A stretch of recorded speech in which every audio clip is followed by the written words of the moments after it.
Hello guys, welcome to our YouTube channel, and today we are going to learn how to log into American Express credit card account. So let's get started.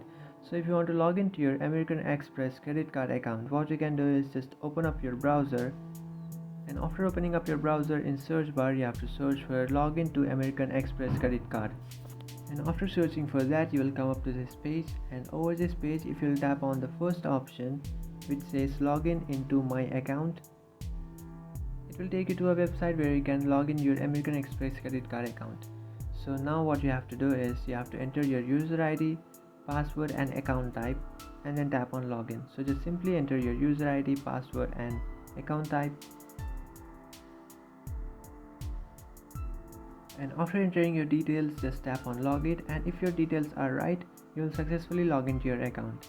But if you have forgotten your username or password, what you can do is just easily reset or recover your username or password by tapping on forgot username or password.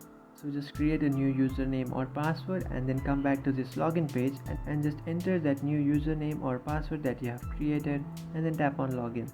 And after tapping on login, you will successfully log into your American Express credit card account.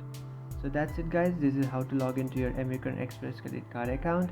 If you find this video helpful, don't forget to like and subscribe to our channel. If you have any doubts, feel free to comment below. Thanks for watching.